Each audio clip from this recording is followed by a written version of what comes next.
د بلخ ولایت د خوړو او درملو ریاست په مزار شریف ښار کې یو شمېر هغه سنتي درملتونونه چې په غیر معیاري توګه فعالیت ترسره کاوه تړلي دي.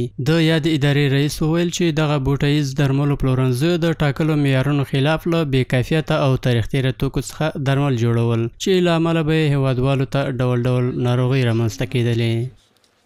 نظر به شکایات مردم که زیاد مردم شکایت میکرد وقتی که مراجعه میکنن دواهای مختلف داده میشه بدون لیبل است، بدون تاریخ است، بدون ترکیب اینو معلوم باشه و اکثر هموطنان ما خورده مسموم شده، مریض شده، به شفاخانه ها بستر است.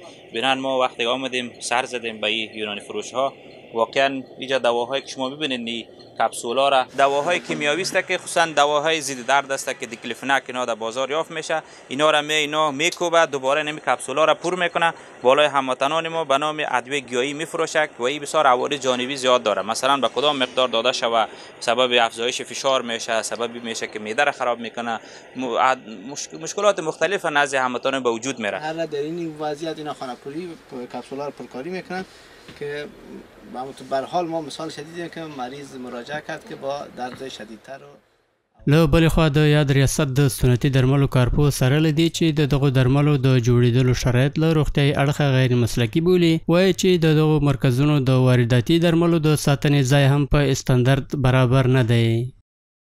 کپسولا و تابلت هایی که اینا از پاکت میگن ما میکشیم در بوتلا نگهداری میکنیم. اول همین شرایطش غیر قابل معیاری میباشه و دوم هر تابلت و هر کپسول از خود شرایط معیاری خود داره. اولین چیزی که ما تابلت مهم است استحکامیت خود تابلت است که مقاومت خود تابلت باید تا آخرین لحظه که استفاده میشه باید حفظ شود.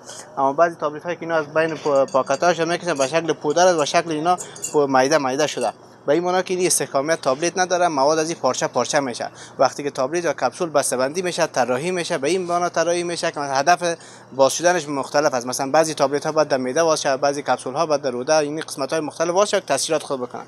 اما اینا دیگه نظر به این شرایط که بگن فشار بار است و از این مناطق مطابق اصول مقرر نمیباشه و معیارات که بعد انسان استفاده کنه و قابل قبول اداره ما شما نمیباشه. ورته مهال دغه سنتي درمل پلورونکي ژمنه کوي چې په راتلونکي کې به خپل فعالیتونه په معیاري توګه ترسره کوي. افتخار میکنیم ما که همینطور جوانا هست، همینطور رئیس صاحبا هست که خدمت میکنه.